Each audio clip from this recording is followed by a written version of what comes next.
moving along, here we see that, remember, when the United States moved first in Germany by creating the West German Republic, democratic capitalist country, and the Soviet Union under Stalin followed by creating a communist satellite country there, dividing Germany into two.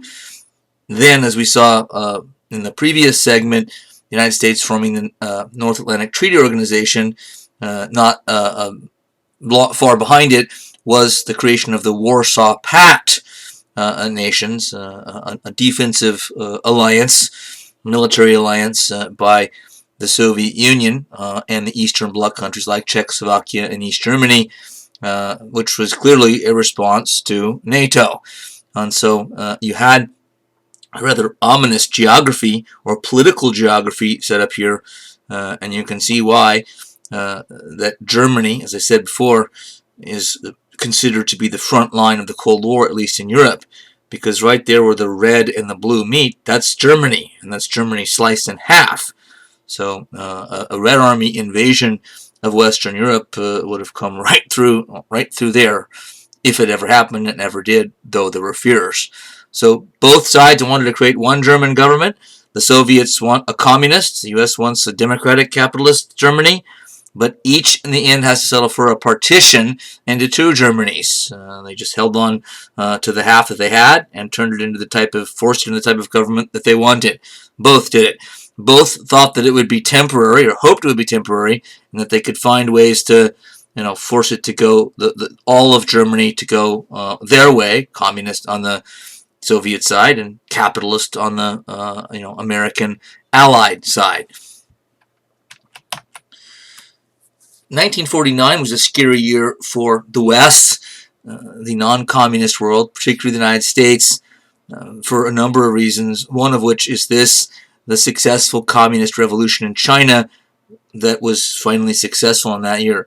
The Communist Party in China had been battling it out with the Nationalist Party forces, which had been the ruling government, party's forces for decades. So the conflict wasn't anything new, but it's only after World War II, after a temporary hiatus during the war, where they agreed to stop fighting each other and focus their attention collectively, basically working together, mostly, to fight the Japanese. But as soon as the war ended, the Communist Party under Mao Zedong, you see here, went right back to work trying to undermine the nationalist government. The nationalist government had been a friend of the United States during World War II. They were rather important, though we didn't talk about them, because Japan, for all of its success invading Manchuria and brutal success in big cities, taking them like Nanjing, never took anything even close to but a fraction of Chinese territory, because it's such a vast, gigantic expanse of land. So the Japanese were forced to, it was 1 million or 2 million troops, maybe I think the latter, 2 million, that were always pinned down, occupying China and trying to keep it subdued during World War II. Forces that otherwise may have been unleashed on the Pacific Islands against the U.S., making, of course, would have made the Americans' job much more difficult. But the Communist Revolution, in a sense, kind of came rapidly. It had been going on for decades, but the collapse of the Nationalist Party and the rise to power of Mao and the Communist Party did seem to happen fairly subtly. And Americans were then shocked because it happened and terrified. The State Department was blamed by many. Its experts on China were pilloried by the Republican Party. Remember, in 1949, it's the Truman administration, a Democratic administration, and so part of this is a way for the Republicans to find an issue to bash the Democrats on, to be able to win at the elections, defeat their opponents. But some Republicans truly, I think, believed that the State Department, at the very least, had been negligent in allowing this to happen, and at the most had communists or State Department officials that were soft on communism or okay with communism, if not, actual communists themselves. Which the extreme version of that argument was clearly paranoid. there weren't communists in the State Department, at least not as part of sort of official policy and in how they deal with the communist Chinese. Nonetheless, this was a disaster on many levels, and politically for the Democrats as one of them. The one of the reasons this shocked Americans and caused lots of fear is because now you have a second country, major country going communist, and it shares a long border with the first large country to go communist. And so many Americans and Western Europeans believed, oh my God, now with these two huge, giant countries, both communists, and with brutal communist dictators at the helm, Stalin in the Soviet Union, Mao in China, they're going to combine and they're going to steamroll the rest of the world. And it looked to a lot of people that was going to happen. Korea had already become communist. It was virtually at the time a satellite state to Stalin's Soviet Union. The founder of communist North Korea, the grandfather or eventually great-grandfather of the guy who's in there now, was a loyal, like, blind faith follower of Stalin's and believer in Marxist communism. So how did that happen? People wonder, how did North Korea get to be, this island of, communism, and just part of Korea?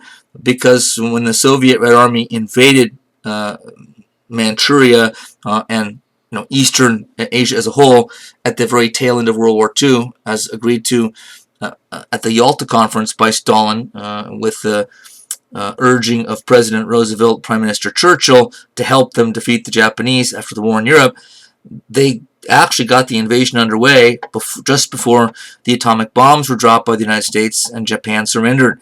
And one of the few places the Soviet Red Army sort of got to and occupied was a big chunk of Korea. And remember, I said the rule of thumb is where the Soviet Red Army goes, the Soviet Red Army stays. They stayed in North Korea, and hence what we have there today, well, you can see. If you want to know what a communist, an old-fashioned sort of communist country looked like from the Cold War era, look at North Korea today. It's like it in many ways. Not every way, but in many ways.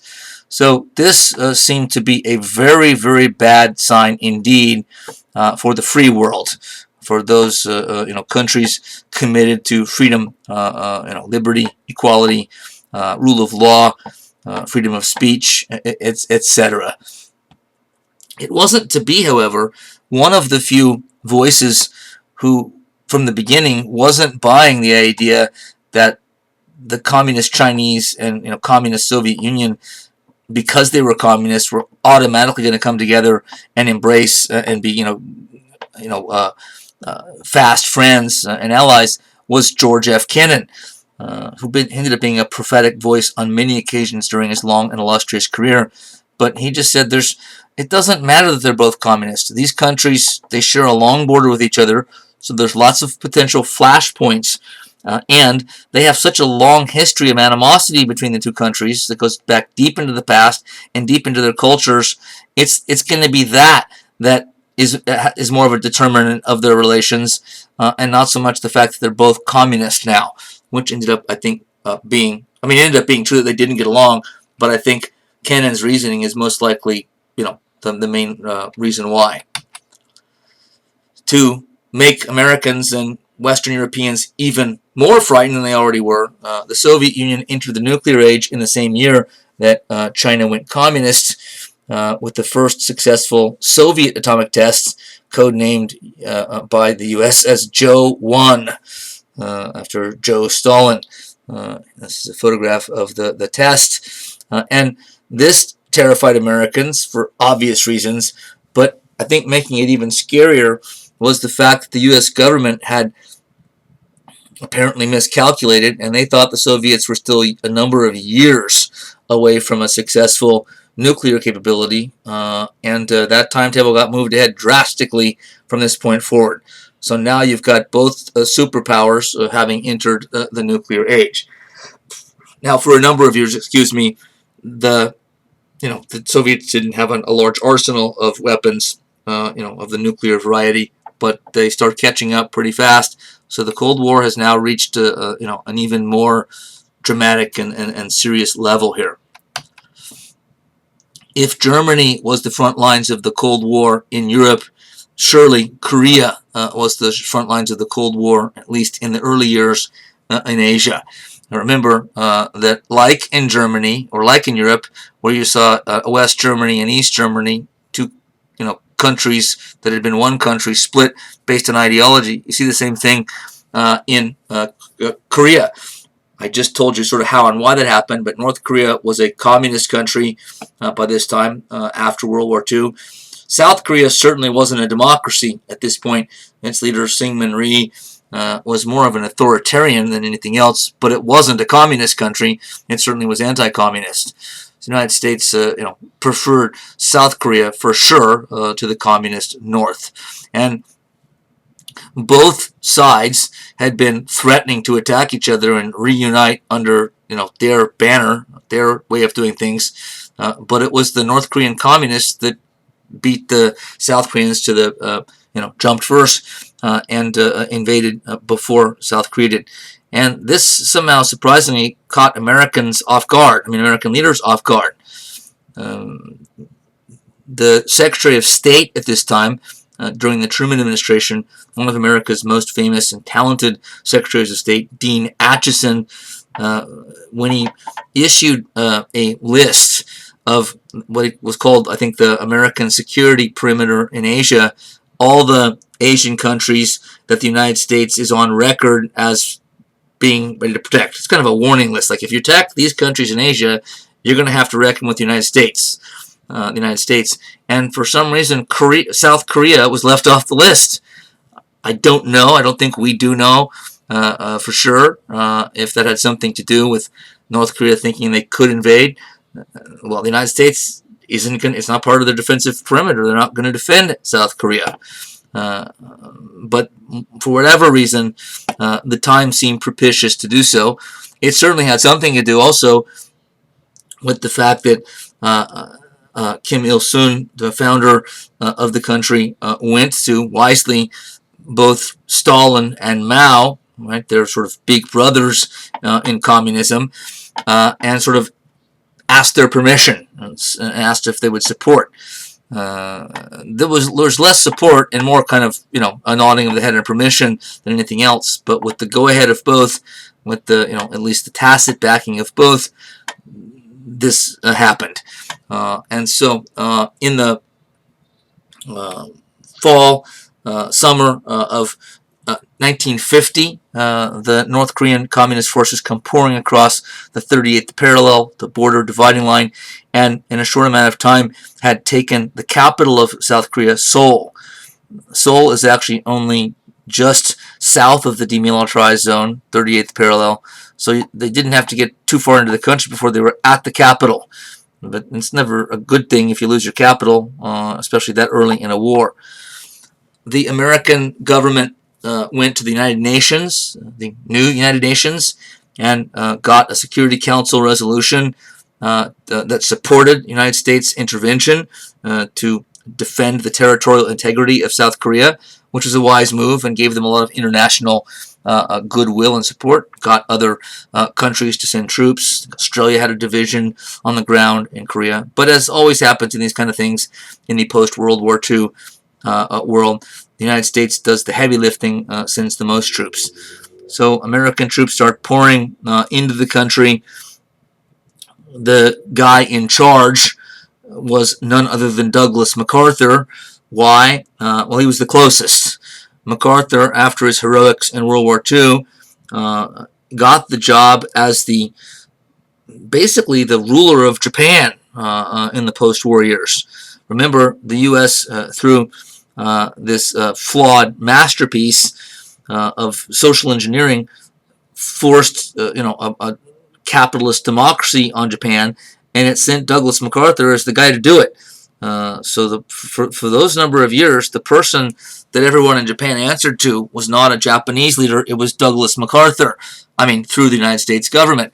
And he actually did a good job on that. I'm often very critical of MacArthur and his grandstanding and his sort of tendency to be reckless and out of control, loose cannon. But he did actually what he was supposed to do in Japan. But he's still active military and a high-ranking and the highest-ranking figure, closest to South Korea. So in a sense, by default, he gets the job to handle American forces now pouring into Japan and soon pouring into South Korea. But U.S. forces, when they got there, were on their heels from the beginning. And they had, of course, South Korean troops at their side, but both seemed to be, at first, no match for North Korean communist forces. This, I think, was no doubt in part because only 5 years after the end of World War II, American troops stationed in Japan or anywhere in the Far East or anywhere in the world were sort of, I think, it's natural, I think, that there'd be a letdown after so many sort of brutal, rugged years of a world war. These kind of guys got their guard down. So, at least relatively speaking, not in every unit, but in many, discipline was lax and training was lax, and so the units that should have been battle ready and ready to go weren't. And so this ended up being part of the reason that American forces didn't fight effectively in the early months. And so desperate was the situation that within a fairly short time, American and South Korean troops had been penned in to the southeast corner of the Korean peninsula in South Korea, what became known as the Punan Peninsula, and it looked like they were going to get driven into the sea. So the situation looked dire indeed. The American general in command on the ground, MacArthur was his boss, but he stayed mostly in Tokyo, wasn't a brilliant guy, but he was sort of a staunch, sort of pit bull kind of defender, and vowed, to hold the line, and that he determinedly did. So the Pusan perimeter held, at least temporarily, and Douglas MacArthur went to work conjuring up some of his magic, and he really did. Again, I told you before, as much as I am critical of MacArthur, he had a certain, I think, crazy genius to him, and he shows it here. He planned the Inchon Landings, as they became known, and almost everyone in Washington, D.C. that saw and heard the plan, the high brass in the military, Truman and his advisors, thought it was crazy. It's too risky, don't do it, it won't work, it'll fail, and we'll be in worse shape than we were before. But MacArthur had such a reputation, the American public loved him. He was a total war hero, and he had a larger-than-life personality and ego. He was a hard guy to say no to. He really was. As odd as that might sound, since he's just a general and Truman is the president, and but nonetheless, they had a hard time saying no to this plan, even though, like, everyone had reservations about it. The reason it was risky is because if you look at the rather simple map at the bottom, South Korea, of course, is in the lime green there, and the Pusan perimeter is basically in the little region with the kind of borders or actually rivers around it. That's in the lower right. Right. So American troops are in the southeast corner in the lower right, and they're surrounded by North Korean forces basically on three sides in the land. They're penned into that little corner, right, driven up against the sea. MacArthur's plan proposed an amphibious landing at Inchon, and Inchon is the little purple dots that you see in the upper left of the lime green, which is South Korea. So he planned an invasion, an amphibious, right, sea-to-land invasion, way behind enemy lines. And amphibious invasions, as we know from studying World War II already are precarious at best. There wasn't even beach to land on here. It was basically like rocks, which made it even more subject to catastrophe. And so for many reasons, this looked like not a good idea, and yet MacArthur got his way anyway. And sure enough, it went off brilliantly, and more or less everything that he said would happen did. It forced the enemy troops that had Americans and South Koreans penned down in the Pusan perimeter to retreat, because now the American invading force is just across the 38th parallel from North Korea. So it forced them to retreat to kind of defend their own homeland. And in a fairly short time, Seoul, South Korea, was retaken again by its own government troops and U.S. forces. And not long thereafter, the United States had pushed North Korean forces back across the 38th parallel. And at that point, containment had been achieved. Remember, the policy of containment was primarily defensive, and it said anywhere the Soviet Union goes, and it was assumed, not totally correctly, not totally incorrectly, that the Soviet Union was behind North Korea's invasion. But once, right, that they'd been pushed back to the original border, containment is done. It's to check the Soviet Union. Anywhere they go with a thrust, we're there with a counter thrust, and to keep them or put them back in the box. That's what had been done. And yet, what came next probably shouldn't have happened, but did, and that was the United States made the fateful decision of invading North Korea. And so this is one of the few times in the Cold War when America... Hold on, I'm going to come back. Where is that? I lost a slide somehow. One of the few times the United States deviated from containment and moved to what's sometimes called rollback. Sorry, I thought I had that. I don't know where it went. It might be way back there. So rollback was sort of an alternative strategy. The default strategy throughout the Cold War was always Kennan's containment. One of his friends and colleagues, also a star-studded, gifted military intellectual and kind of think tank State Department guy, Paul Nitze, both good friends, but disagreed on the issues big time.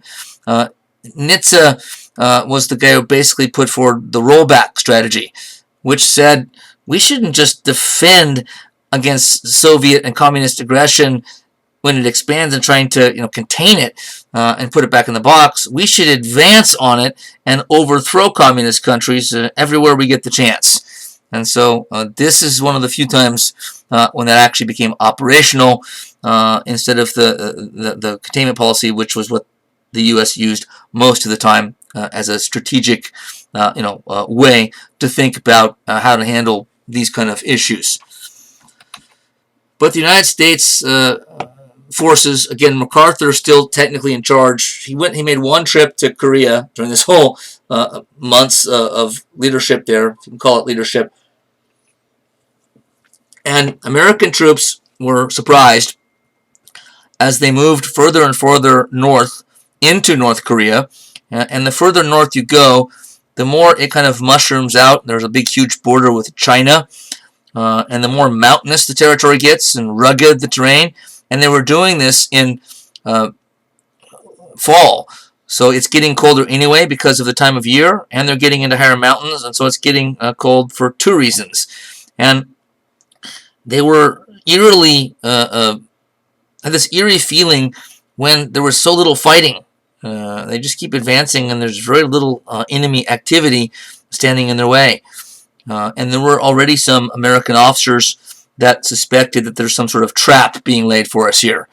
And it shouldn't have been a surprise, since the fairly new Chinese Communist government under Mao started making public statements that if the Americans get too close to our border, because they shared a border, basically the Yalu River, if they get too close to the Yalu River, we're going to have no choice but to intervene in this war. And yet MacArthur kept sending his troops dangerously further and further into North Korea. And so much so, I think what he was doing was reckless and dangerous. He was spreading his units out too much, so they couldn't offer fire support to each other.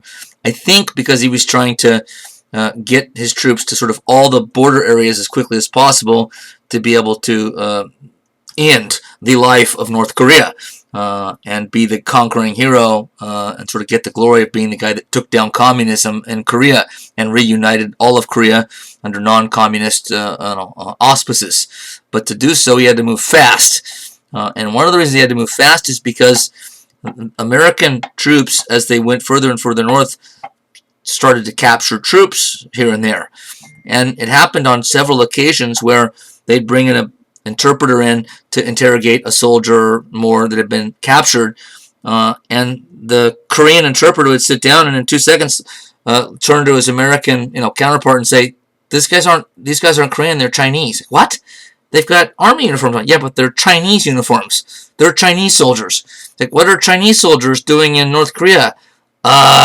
They're laying a trap for you. They're supposed to be secretively there, but they're already there. They've warned you they might get involved in the war. Apparently, they've already committed themselves to getting involved in the war. MacArthur more or less suppressed that information, and it got back to him and his intelligence commander in Tokyo, at least so it appears, because he knew that if word gets out that the Chinese are already in country, that Truman very well may call the whole thing off. So no, slow down, back up, retreat. We gotta work this out. This is now getting too big of a conflict. Could have been a world war. So China was indeed laying a trap that MacArthur just kept walking right into, even after there was these fairly clear warnings, like the Chinese saying we're gonna be involved. And when they did spring the trap, American forces were badly exposed in difficult terrain in the middle of winter, way too far past their support bases, not many avenues of retreat if they needed to, and they needed to fast. It was mainly the U.S. Marine Corps, 1st Marine Division, primarily on the right half of the North Korean peninsula, or the easternmost half, and on the left it was mainly army troops. But in both cases they ended up having to retreat. On the west part of the peninsula, it was mainly the army. They had to go through a section of road with hills on both sides, occupied by Chinese troops with machine guns and RPGs firing at them from both sides of the road, and the high ground, known as the Gauntlet. Became known as the Gauntlet because Americans had to run this a brutal day, one of the worst in American military history, and a slaughter at that. The 1st Marine Division on the east side of the peninsula had no choice but to retreat when they were ambushed by Chinese forces. But the general in charge, command of the 1st Marine Division, O.P. Smith, did a careful sort of extraction, made a sort of a brilliant organized retreat.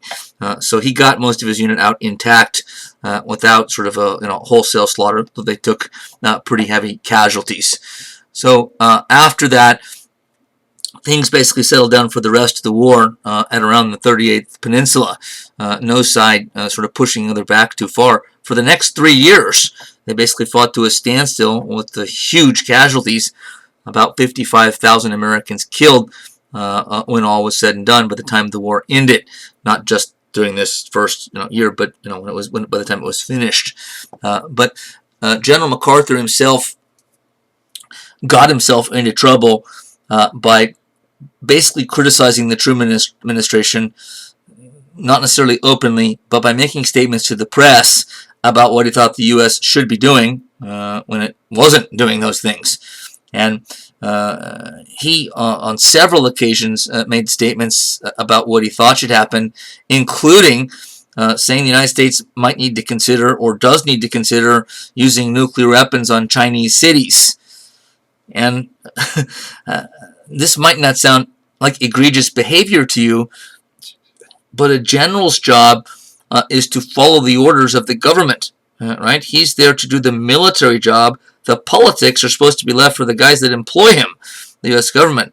Whether you like that or not, or you think the military shouldn't have to listen to politicians or not, it's the way it is, and Truman was his boss. Generally, you don't make statements behind the boss's back that contradict what he says if you'd like to keep your job.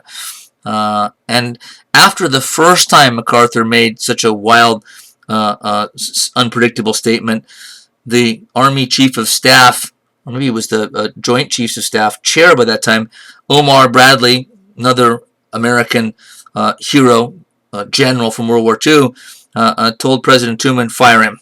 What he's done is rank insubordination. It cannot be tolerated. And he did it like, I don't know, 8, 9 more times before Truman finally fired him. So Truman didn't take Bradley's advice. Part of the reason was because MacArthur was a Republican, a very conservative one.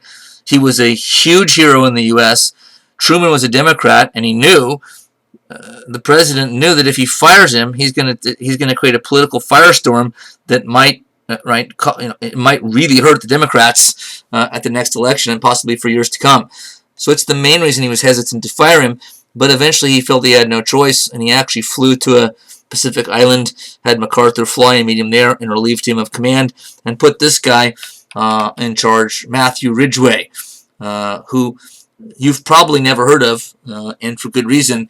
He was a brilliant military leader, maybe one of the best in our history, an upcoming rising star. Everyone knew it, so it wasn't surprising that he got the job.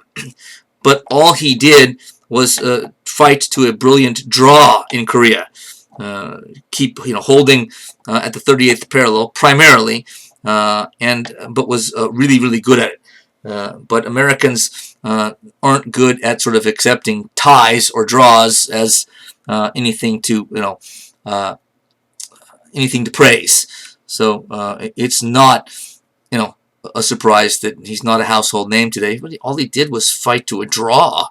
That's why Americans still have a hard time with soccer as a whole.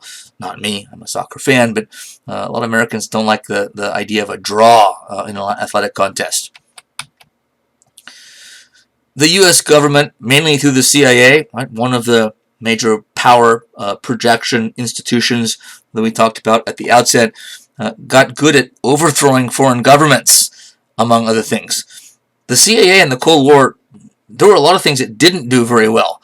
A lot of things it didn't do as well as its Soviet counterpart, the KGB, didn't do as well as its Israeli counterpart. They were allies, the Mossad, and on and on. But one thing that it did well, two things, we already know. One, it helped to control elections, by-elections, influence elections, places like Italy, but it also became good at covert operations to overthrow foreign governments without showing an American fingerprint there. So the CIA is doing these things secretly. And you see two of the most famous and most consequential during the Cold War happen in back-to-back years: the Iranian coup of 1953 and the Guatemalan coup of 1954. In both cases, the CIA orchestrated the violent overthrow of two democratically elected leaders, Mohammad Mossadegh in Iran, who you don't see there, and Arbenz Guzman, who you do see there in the case of Guatemala. Also, in both cases, those governments under these democratic leaders did lean at least somewhat to the left.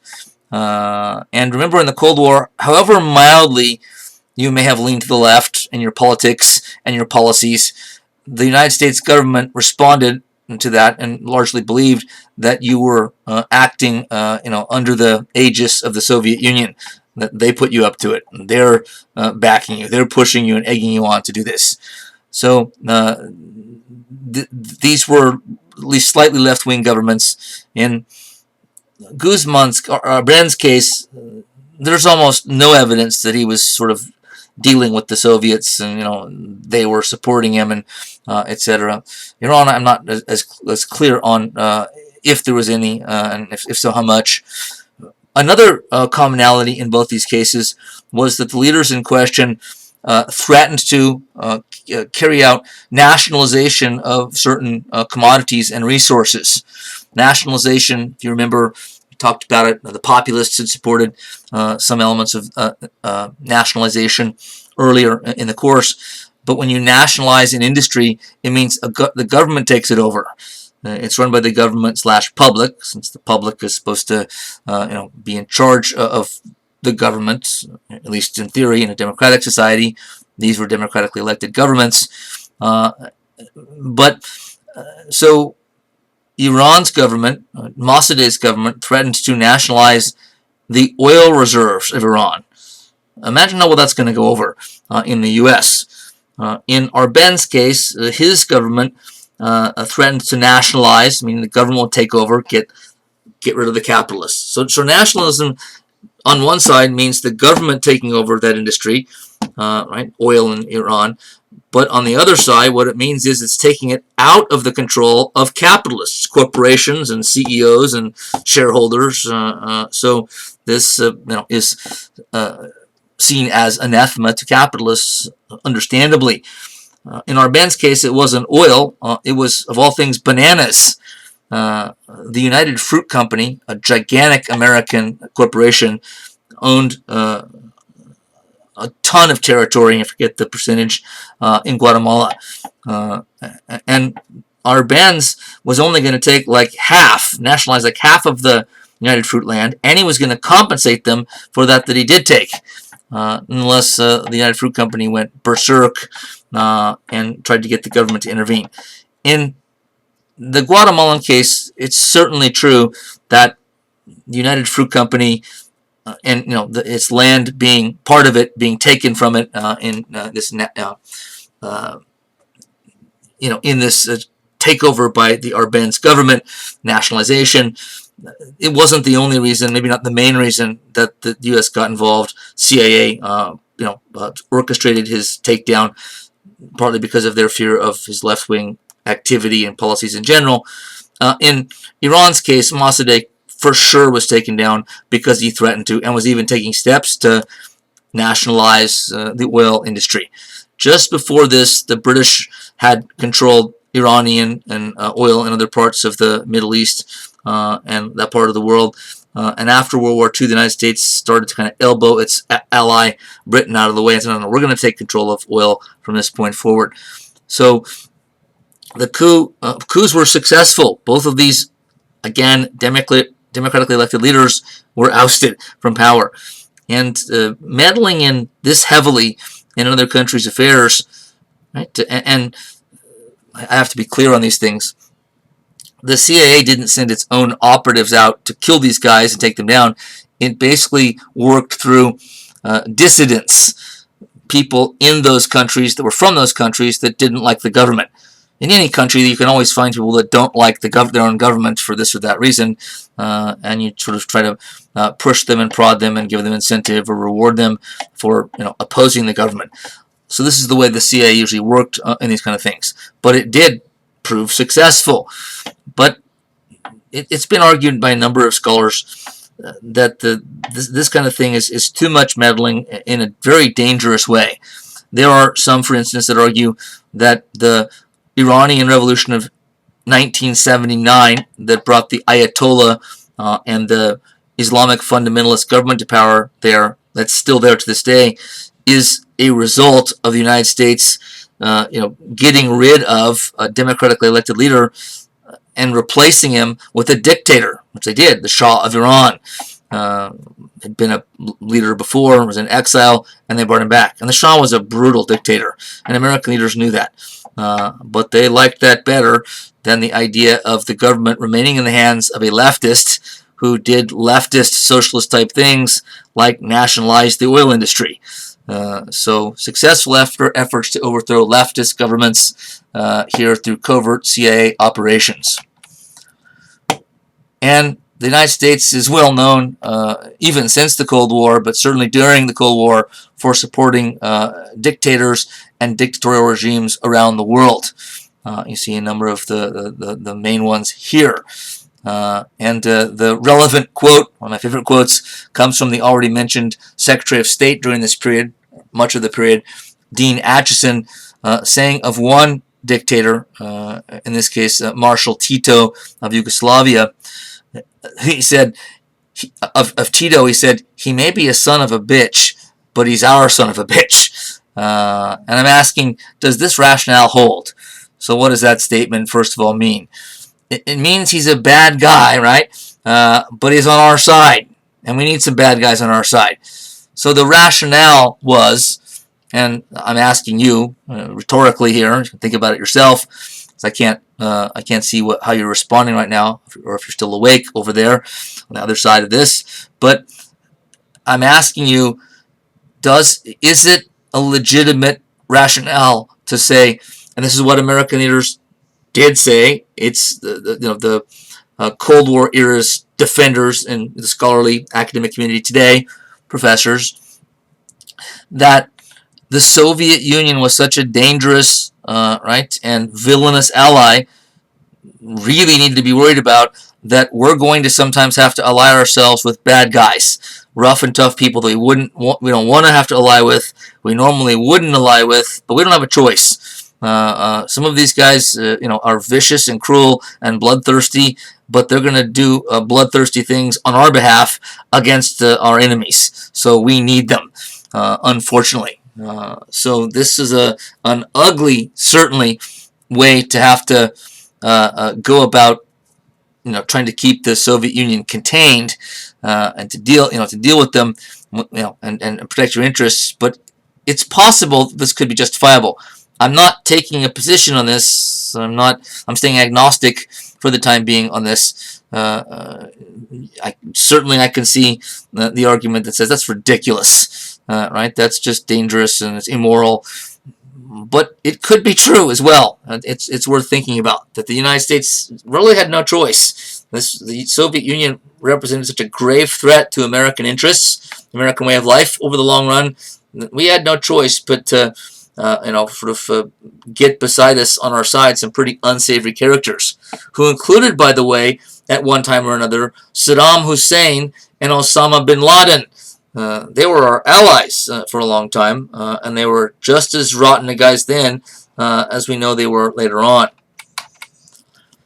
Another way the United States sort of played the Cold War politically, this gets back to what we said about both the United States and the Soviet Union trying to kind of sell their way of life and their economic system to the rest of the world. The U.S. trying to get everyone to become part of the U.S. capitalist world order, the Soviet Union trying to keep everyone out of doing so. Well, the U.S. Publicized one or the other. So nations that played ball the right way and went along made the decision to be in the club. They got praised to high heaven. They got publicity that they were model nations. You see South Vietnam, basically a U.S. creation that we'll get to on the left, and it was sort of being portrayed in the early years of its life as a model, wonderful experiment in capitalist democracy, and everything is wonderful. There's everybody's got a car, a nice shiny car, and there's trees, and it's peaceful and prosperous, and that was a mirage. On the other side, countries and leaders that didn't play ball, that didn't sort of follow the United States lead, join the world capitalist order led by the U.S., they got labeled as bad guys. So model nations, the good guys are held up in the public eye, and the bad guys, rogue nations, are then kind of scolded publicly, and policies designed to let them know that what you're doing is not acceptable.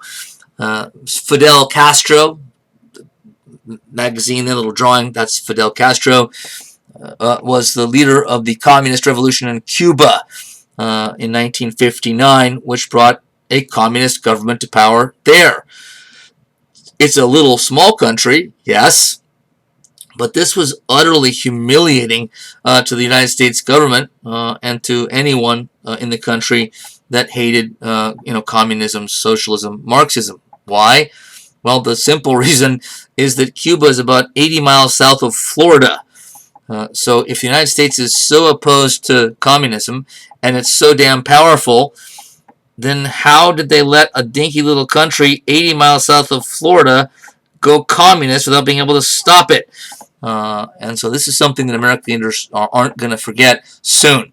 And so there was pressure applied to Castro, against Castro right away. Propaganda against him, as you see here, but then plans being put into effect, one after another. Some of them carried out, some of them not. or acted upon, some of them not, to try to oust Castro from power in Cuba and replace his government with a more favorable one, non-communist. And the first big effort in this regard came in the Kennedy administration in 1961, when Kennedy was first president, and he was a young president at that, and this shows all the signs of inexperience in it. A disaster for the United States, certainly a disaster politically for President Kennedy and his chances at being reelected. The Bay of Pigs. Bay of Pigs you see there because there's a big phrase that spells it out with an arrow pointed to where the action was. This is where Cuban expatriates who had been training like in Miami or recruited in Miami and taken somewhere else and trained by the CIA and then transported back and landed on the beaches at the Bay of Pigs with arms and weapons, who were supposed to start a anti-Castro, anti-communist revolution and sort of a growing kind of mushroom of opposition take down the Castro regime. Nothing worked right from the beginning. The plan was, I think, harebrained to start with, but it also wasn't executed very well. President Kennedy had promised air support, which he pulled back at the last minute and didn't supply when the guys on the ground thought it was going to be there. But Kennedy kind of got cold feet. He was afraid that the world would find out that the United States was trying to overthrow yet again a foreign leader, and this time by basically its own force. I mean, a force trained by it.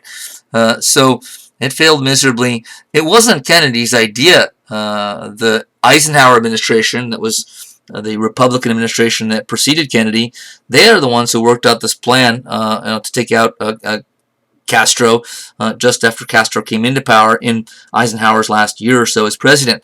It's just that Eisenhower hadn't acted on it, even though the plan was kind of in his desk drawer. But Kennedy, who had talked tough as a political leader in the U.S. Senate and on the campaign trail in 1960 against Richard Nixon when he got elected president, Kennedy was at least a rhetorical Cold Warrior, had a hard-line stance against the Soviet Union and the Cold War, and so he's in a sense trying to make true on a campaign promise, which I think he fervently believed in. Nonetheless, this is a disaster, and it was a PR victory for Cuba and the communist world as a whole. And the next year, there's another bigger problem with Cuba, and this came about when the American intelligence community learned through photo reconnaissance from the U-2 spy plane, which was at the time high-tech plane that could take high-resolution pictures from very, very high altitude, way, way up there. It was so high that it was hard to detect by radar. Not impossible, but hard to detect. And one day, this kind of dramatic, unplanned, scene, a bunch of guys come breaking into Kennedy's assistant's office and get permission to go in to see Kennedy and sort of bring these photographs with them, say that the Soviets have put missiles, offensive missiles down in Cuba. Remember, this is 1962, so by this time the Soviet Union did have a somewhat formidable nuclear capability. And by this time, intercontinental ballistic missiles, as the U.S. did. So this was a crisis of the highest order, political for sure. The Kennedy administration, Kennedy himself, recognized at once that if we don't do something about this, this is a re-election killer right here.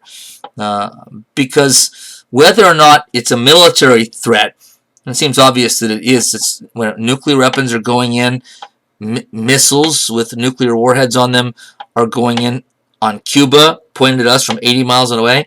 Well, Kennedy's Secretary of Defense, Robert McNamara, who's in the room right there in the photograph, actually believed that it didn't make one iota of difference in terms of the strategic position of the Soviets to the United States, basically saying there's both sides have so many nuclear weapons and so many different ways to deliver them. It doesn't matter that they have, from a military standpoint, strategic standpoint, it doesn't matter that they have missiles in Cuba. There were some in that on that committee, which was formed by the president, called the executive committee or ExComm that disagreed, but nonetheless it's arguable. But there isn't any doubt that it was a political crisis of the first order. Kennedy knew, I've got to find a way to get those missiles out of Cuba, or me and the Democrats are done at the next election. And presidents, we've seen too often, and political parties all too often, get swayed by the politics of something, more than they do the substance of something. But nonetheless, is sort of partly the way the game works, as ugly as it sometimes is. Historians are divided even to this day about how Kennedy handled himself here. Still a new president for the most part. Some saw what he did here as utterly reckless, since this is the moment that all scholars agree, if this is a consensus, that the world was the closest to a nuclear war. In the U.S., these leaders and others were calling their wives and kids and saying, honey, if I don't ever see you again, and I love you, and blah, blah, blah, because they thought there might be a nuclear Armageddon coming. And the world basically thought that. And looking back now at the documents and the events, it was closer than people, I think, tend to believe, even when they learn about it, like in a class like this. It's pretty close. A couple of mistakes were made that almost ended up being accidental causes of nuclear warfare. Other historians think that this was one of, if not the finest hour of President Kennedy as president. Kennedy was a pretty calm, cool, collected leader, tended not to panic. And one thing that he did here that shows it is that he kept a lot of options open and only crossed them off when it became impossible to keep that one open. A lot of leaders don't work that way, but I think it's a sensible way to work, and that is, you don't always have that many options. Sometimes you don't have any options, but if you have options, you should keep as many of them open for as long as possible as you can, so you have a flexible, you can sort of change up and do things according to new information that might come in. So the plan or options included doing nothing at all to a full invasion and everything in between. In the end, it ended up being kind of a combination of two of the ways of doing it here. One was a blockade, and the other was a skillful use of diplomacy. So the U.S. put up a military blockade, naval blockade, ships basically turning back Soviet ships that came to deliver more weapons. It wasn't known at the time whether the Soviets had warheads attached to the missiles yet, or if they had them in the country at all.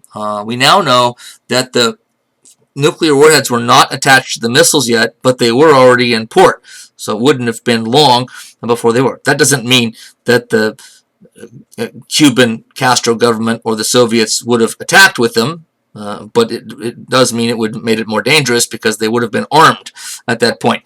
But the blockade was, a lot of it was kind of for show, to show Americans and the world, public, that the United States is not going to put up with this. We're putting up a blockade, and if they cross it, good luck.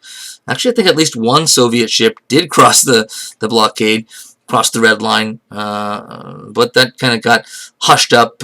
Overall, for the most part, it worked. The Soviet ships turned back. But that in itself, of course, doesn't take any of the missiles that are already there out. It just stops more from coming in. That's partly why this was, it appears it was made for public consumption. The more substantive part of the agreement was or part of the strategy was the use of diplomacy in a kind of a cloak and dagger spy novel, yet real-life situation. President Kennedy sent his brother and Attorney General Robert Kennedy in a secret night meeting to the Soviet embassy in Washington, D.C. and met with the Soviet ambassador. And they hashed out basically an informal agreement that both sides lived up to in the end. It really solved the problem. And what it came down to was something that kind of led to a quid pro quo of sorts. One of the reasons that the Soviet leadership, who are now under leadership of Nikita Khrushchev, who was the leader after Stalin passed away, did this in the first place, or may have done it in the first place, is that the United States had fairly recently installed offensive weapons, nuclear weapons in Turkey, which is right in the backyard of the Soviet Union. So Khrushchev may have thought, okay, we'll give the Americans a taste of our medicine, and we're going to put missiles right in their backyard as well. So the Americans realized that this was a possible negotiating point. So what Kennedy said to his Soviet counterpart, the ambassador, was, under no circumstances can Soviet missiles remain in Cuba. That's off the table.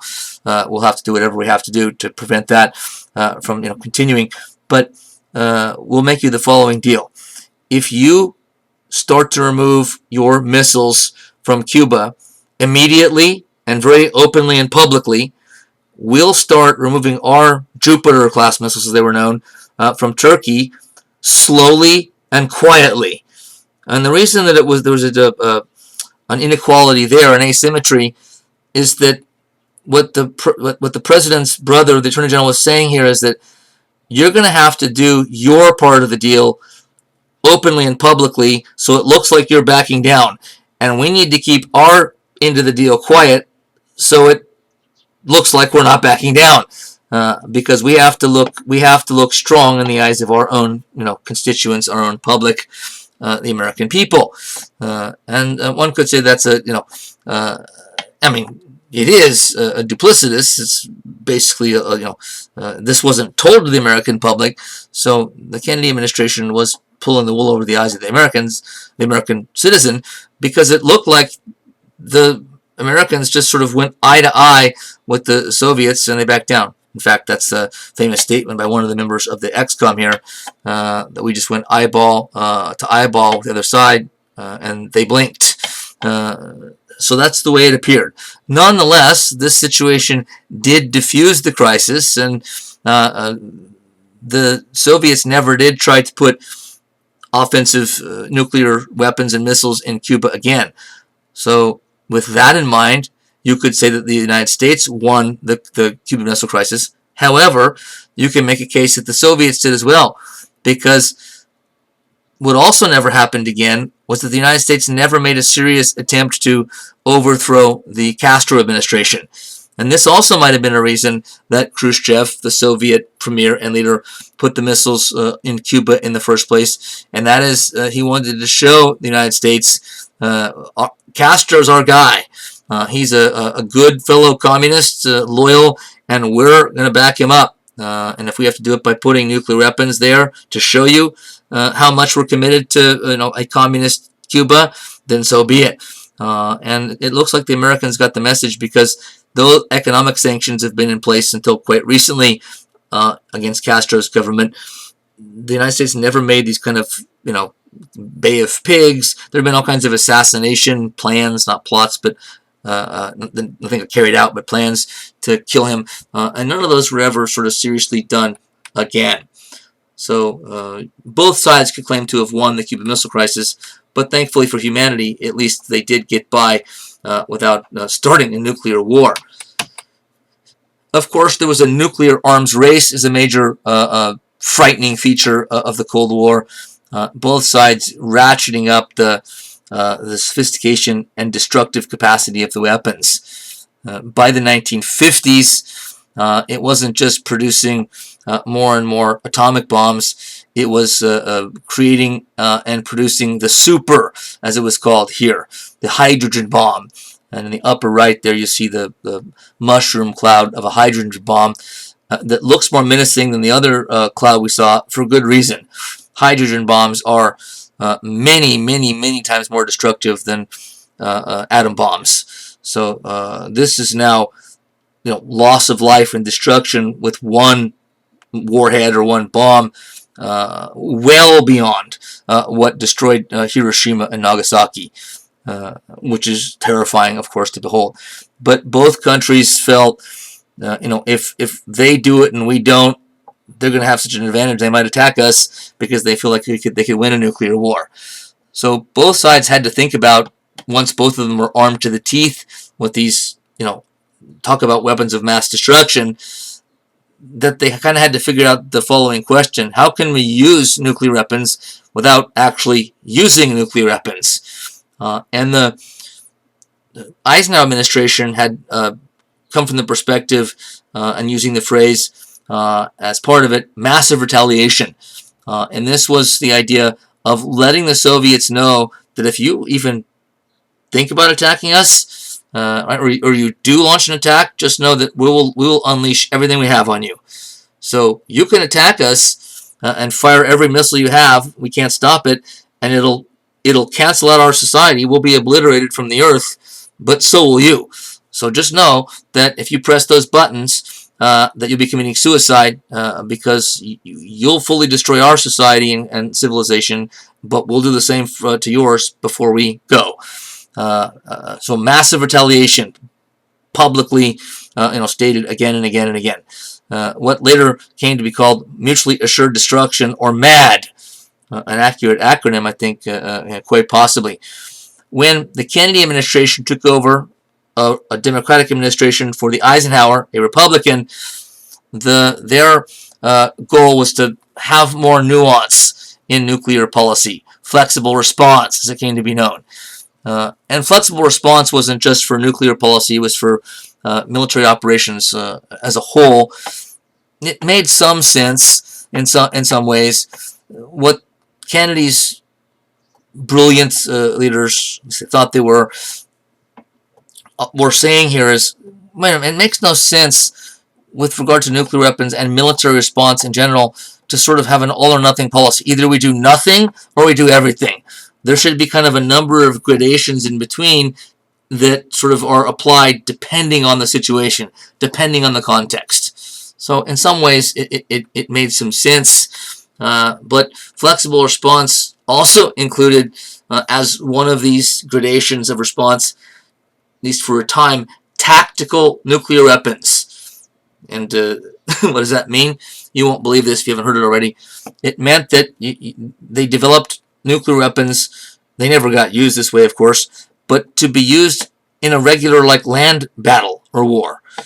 And there actually are videos, films, you can probably find this on YouTube in a second, where there were military maneuvers where they actually set off test, H-bombs, atom bombs in the New Mexico desert or wherever it was. And you see in the film, American troops walking towards the mushroom cloud. They're miles away, but they're still walking towards the mushroom cloud because the idea is we've worked into the strategy of flexible response now, a way to use nuclear weapons on the battlefield to just totally eliminate, cause an enemy to vaporize, and then just send in troops right behind them to kind of mop up. What about the radiation point? We'll worry about that later. So flexible response certainly had some problems with it, as much sense as it made in some ways to try to think, we've got to think about more, varied responses, more nuanced responses, and fit them in a more tailor-made to the situation. Lastly, we get to American society during the Cold War, and this is where we're talking about those aspects of American society that bear directly on the foreign policy of the Cold War. As I said at the outset, in the following unit, we'll talk about domestic life, the economic, social life, etc. at home during the early years of the Cold War, and it'll only deal with the Cold War a little bit. But we must deal with McCarthyism. And there he is on the left, Joseph McCarthy, at the time around 1950, when he first sort of made his splash, a junior, meaning a fairly new senator from Wisconsin. And in a famous, what became a famous speech that he made in Wheeling, West Virginia, and I've quoted here, he said, "The State Department is infested with communists." Remember, the Republicans, and he was a Republican, believed or claimed they believed that the State Department had let China go communist because it had communists in it, or sympathetic to communism. So he's still making that claim here, or I shouldn't say still, he's making that claim right about the same time that all that was going on.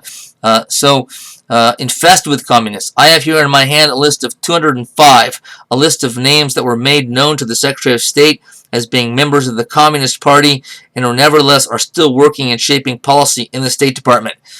So he waves this list around and makes a speech, and not for the last time, he doesn't show anybody the actual paper. So whether there were 205 names on it or not, if there were they actually people that were sort of proven, they had evidence that were communists, we don't know. It could have been a publicity PR stunt. And McCarthy was an extremely savvy PR guy. He knew how to work the press and keep them kind of hanging on the vine for information that he was giving them piece by piece, whether accurate or not. Depended on whether accuracy suited him or not. So this guy was a rough and tough character in politics, and he really then invented the communist smear technique or campaign. And in a short amount of time, it made him very powerful, not just in the Senate, but in the U.S. government circles overall, and caused him to possibly be the most feared politician in America for sort of the short amount of time that this worked. Even President Eisenhower, who was still in office when McCarthy first kind of hit the. When McCarthy first hit the scene, it was Truman, but to the latter years of McCarthy's prime in power, Eisenhower was somewhat reluctant to take him on. His rationale, it may have been true, was that I don't want to give this guy any publicity. I don't want to, if I respond to him in opposition, it just legitimizes him. So I'm just going to ignore him, which may have been the right strategy, but maybe not. So what is the communist smear? Well, what it means is that you accuse somebody, a political opponent, or somebody you're, trying to, get to oppose. You accuse them of being soft on communism, sympathetic to communism. And this is all happening while Americans are being told fairly regularly by their government and on the news that there are Soviet communist spies in your own neighborhood running around. So Americans are getting somewhat paranoid because they're being fed, in many ways, bogus information about, communist spies being in their midst. Were there communist spies, Soviets? Yeah, but like a few. And they were usually in places of extreme, strategic sensitivity. But the popular culture, you get on the news, talking to your neighbors, made it sound like there was, a Soviet spy living as an American citizen undercover on every block, in mainstream, suburban America. So there's some, Soviet spy in your neighborhood, which of course was preposterous. And not all Americans believe this, but too many did. And that's what allowed McCarthy to get away with what he did for so long. So McCarthyism, named after him, had a huge impact, I think, on American society. First of all, it ruined a lot of careers and lives. It spread a lot of fear and hysteria, I think, unnecessarily and quite unjustly. It also violated Americans' constitutional rights. It helped to create even more of a conformist society.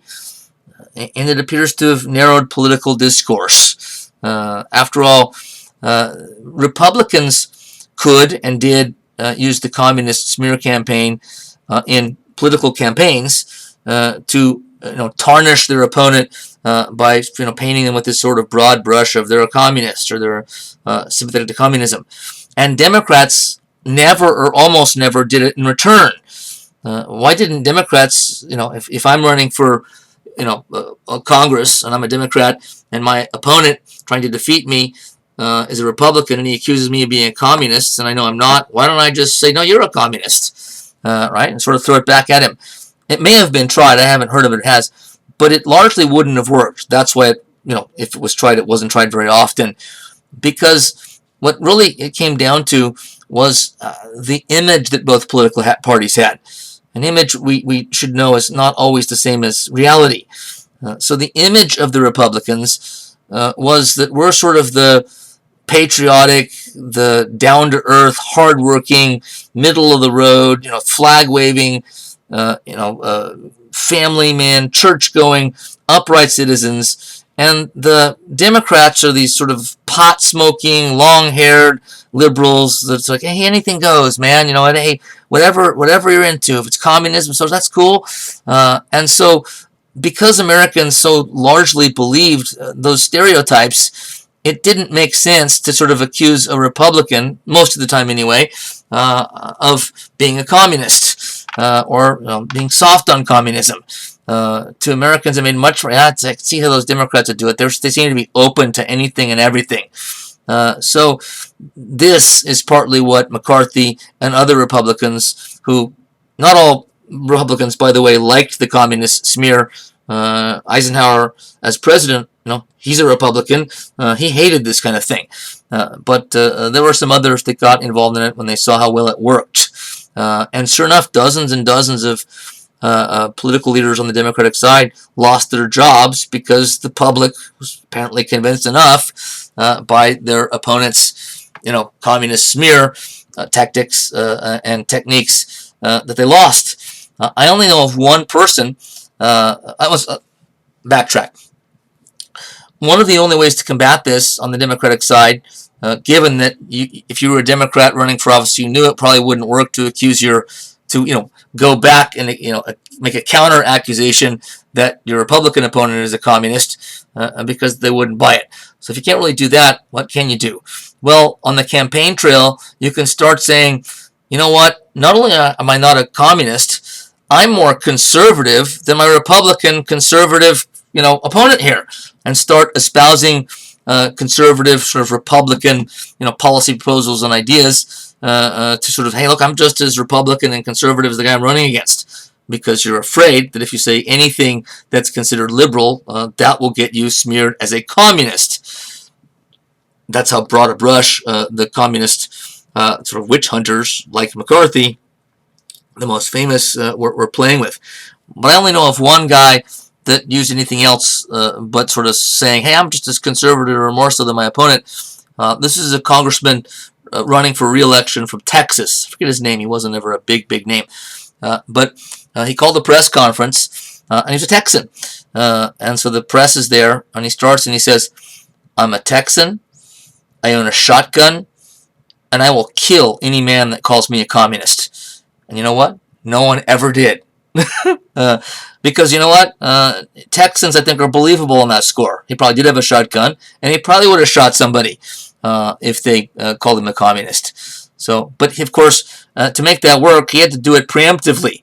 He had seen colleagues of his, fellow Democrats in Texas, already be defeated by the communist smear technique before they, had done anything, proactive and preemptive. But this guy took preemptive measures. This wouldn't have worked if he'd already been accused. But for whatever reason, he hadn't been one that had been accused yet, but he knew it was likely coming. At the same time, and partly related because these guys knew each other, was the activities of the House Un-American Activities Committee. And this wasn't anything new. It had been around since before World War II, but it for the first time became world famous and really kind of kicked into high gear. But this committee, this is a committee of all members of the House of Representatives, so elected congressmen, one of them being Richard Nixon, a young Richard Nixon. At least he's been there for a time before he got elected to the Senate from the House. But they started to hold public hearings calling, subpoenaing American citizens to come before Congress and answering to charges and suspicions that they were communists and belonged to the Communist Party USA. And if you're an American citizen, unless the president, is backing you up, and you get subpoenaed to Congress, you go. So this sort of got lots of public exposure because these were, as you can see from the picture, public forums with press was there, cameras, and so it was a way to kind of publicize the efforts by the government or by the, at least the Republicans to combat communists. They'd often ask you the now famous question, are you now or have you ever been a member of the Communist Party?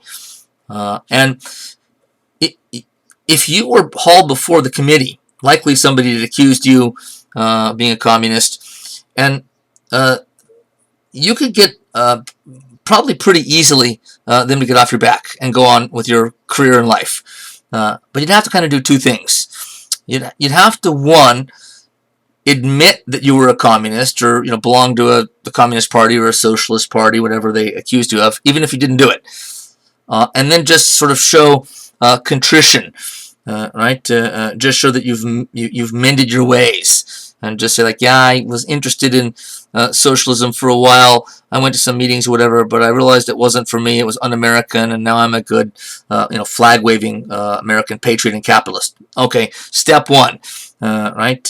You've atoned for your sins. So step two is they want to know who else was at those meetings. They want you to name names. You admitted you went to meetings, so we want some other names. And it would often be those names that would be sort of the next round of people that got subpoenaed and called to testify. But if you had gotten through step one, and they ask you to name names, and you've gotten through step one by lying and just saying, admitting to being at the meetings when you never had been to one, if you named any names at all, they'd have to be made up. I mean, not necessarily false names, but people that you had no idea whether they were at communist meetings or not, because you'd never been to one in your life. And so under pressure, sometimes people would name someone they knew as a person, maybe even a friend, to get the committee off their back, because they could get through step one and step two that way. But then it would be somebody else that never had been a communist or a Socialist Party member who gets hauled before the committee. So this got ugly quickly. And the constitutional validity of this is greatly in question. First of all, the evidence was quite secret, and it happened all the time. There's film footage you can see of this even now. I don't know if it happened all the time, but it seems to have been the norm. That they wave an envelope, kind of like MacArthur waved that piece of paper when he made the first speech. And so we have evidence here that you attended, 19 Communist Party meetings between this date and that date, and your attorney would say, well, can I see the envelope? No, I'm sorry, this is top secret information. We can't share it with you. That's not how the U.S. justice system is supposed to work. Both sides are supposed to get any documents that are entered as evidence. It's basic in a fair, just legal system. There are clear violations of First Amendment rights here, I think. Number one, being a member of the Communist Party USA or any socialist party was not illegal. It was perfectly legal. So one could be forgiven if they were, subpoenaed before the committee and saying, "Why am I here?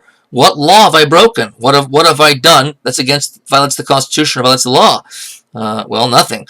But they're counting on the fact that, again, a lot of Americans are terrified of what's happening in the world, the Cold War, being convinced that there are communist subversives at home, and so they're going along with this. Enough citizens are going with it that they're this is happening.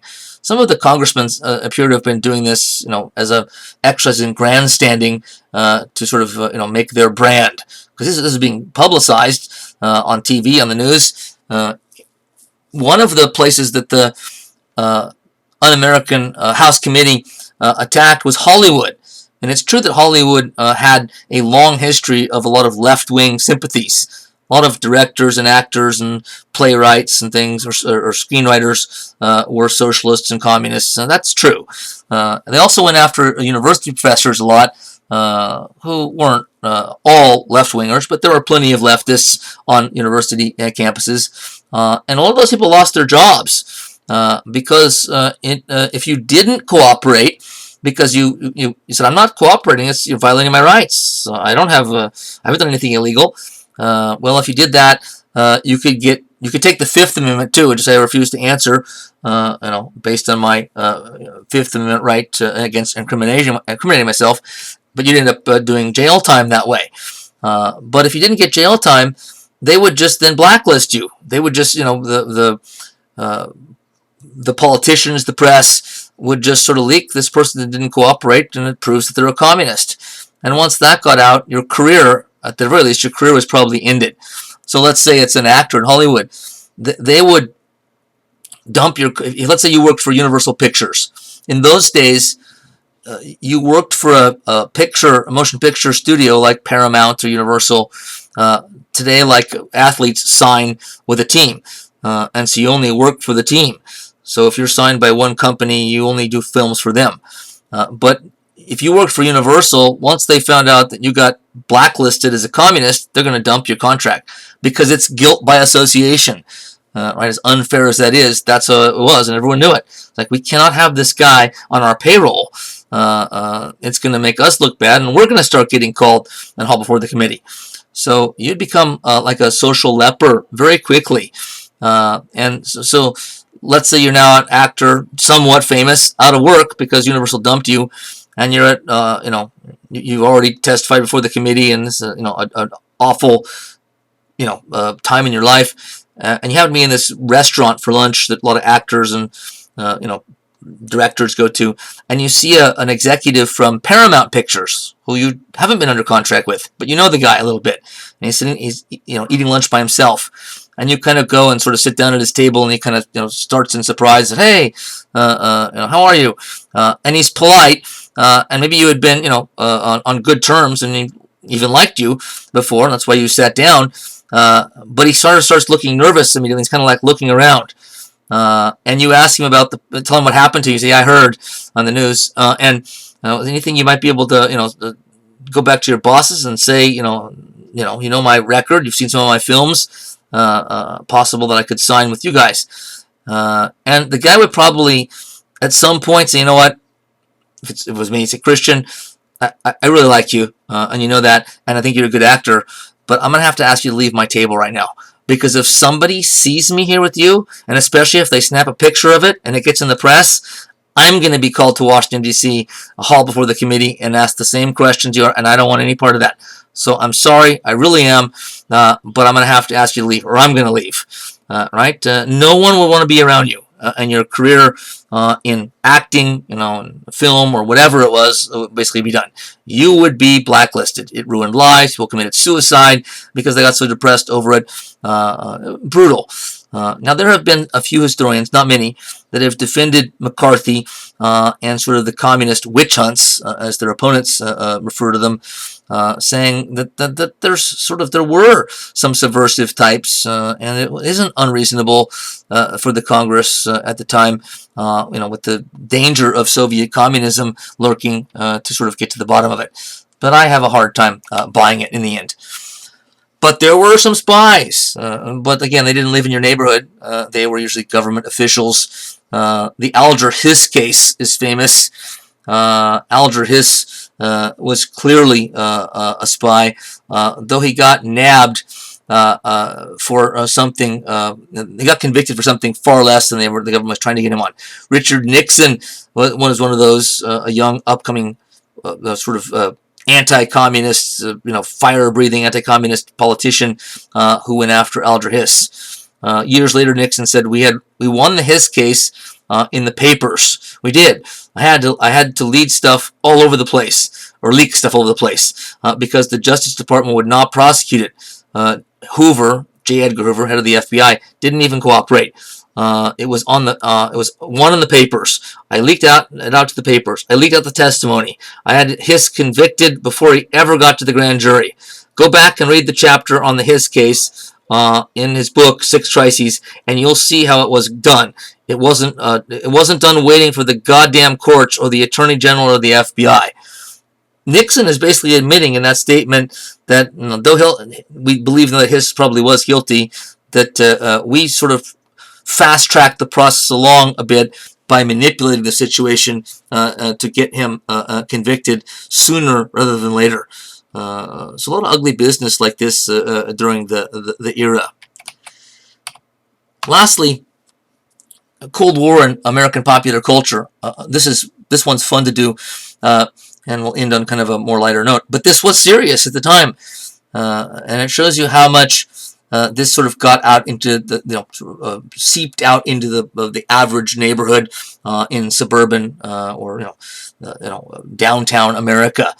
The TV, movies, books, cartoons, pamphlets, etc., that had a heavy anti-communist themes to them, sometimes to a ridiculous, absurd degree. So a U.S. Army pamphlet spread widely says that even a superficial reading of an article written by a communist or a conversation with one will probably reveal the use of some of the following expressions: integrative thinking, vanguard, comrade, hootenanny. So slow down and think of what's being said here. This pamphlet is telling you if you see any of the words written or spoken on this list, this person there's a pretty good chance they're a communist. It's like, I don't even know what hootenanny means. I get to this point, and someone always looks it up in my class, and I always forget the next semester. Chauvinism, book burning, syncretistic faith, bourgeois nationalism, jingoism, colonialism. Some of these words I bet you guys don't even know. I don't even know hootenanny. I've been told a million times. So that's to the point of absurdity. In addition to these very general principles common to communist tactics, a number of specific issues have been part of the communist arsenal for a long period of time. These issues are raised not only by communist appeals to the public, but also by the individual party member or sympathizer who is the product of his communist environment.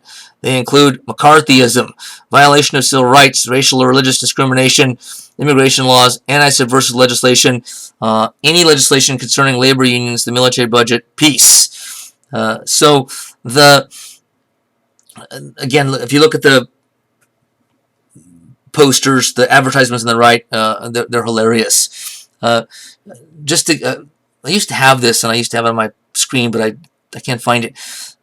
There was a pamphlet issued, I forget by whom, about parents attending PTA meetings, parent-teacher association meetings, like the little third grader. Parents are getting together, like mothers getting together. And it's how to spot a communist at the local PTA. I'm not kidding. At a local PTA meeting. It's like, okay. Right, so the mothers get together because the kids are going to go on a field trip, and the third grade class teacher's there, and they need to raise money to pay for the field trip. And so they get to that point in the meeting, and one of the things on the pamphlet, and I kid you not, was somebody in the group, okay, a parent of a third grader, someone in the group that disagrees with the group a lot, and kind of tends to sort of think differently than the group. Okay, they might be a communist. Yes. So let's say they're raising money by doing a bake sale, and they narrow it down to either going to do cookies or cupcakes. How many of the mothers in here would like to do cookies? And all but one raises their hand. Cupcakes. One lady raised her hand. Isn't it pretty obvious? Commie. She's a pinko. Must be a communist. She didn't agree with the rest of the group. She's got to be a communist. So that just it's funny now, but it shows you how paranoid Americans got over this, and this is partly it's partly the government, at least those that were pushing the anti-communist smear tactics, like McCarthy and Nixon and others, and the press who went along with it as well. So anybody that kind of went along with this is I think privy to being criticized about it. Another pamphlet that I don't have any longer either, but this is even better. I think it was also a government-issued one that said, if you see any of the following, phone the authorities. And I only remember a couple of them, but one of the things to phone the authorities if you see suspicious parachute landings. What? So I guess if you're like, it's a summer night, you're sitting on your couch, the back window in your backyard right there open, you're watching TV, and you kind of look out your window at a commercial, and you start to see these guys in camouflage fatigues parachuting in your backyard with machine guns strapped around them. You're like, oh God, where's that pamphlet? What did it say I'm supposed to do if I see this again? Oh, that's right, phone the authorities. Another one was phone the authorities if you see any suspicious radioactive materials. Like, how would you know, and where would you see those? Again, to make this somewhat funny, but they meant it seriously. So you come home from work, and your next door neighbor says, "Hey, Joe, come here for a second." Like, what? Just come here. Shh. I want to show you something in my garage. What? Come here. This is pretty cool. Check this out, but don't tell anybody. So you walk over and he goes down to this little, I don't know, little container, and he opens it up, and you see this like glowing green stuff or whatever. Like, what is that? This is some nuclear shit, man. Right? I got some nuclear radioactive stuff here. Don't phone the authorities. I'm okay. Where are you going to see radioactive material? So some of the popular culture aspect to this is actually quite humorous and entertaining to this day.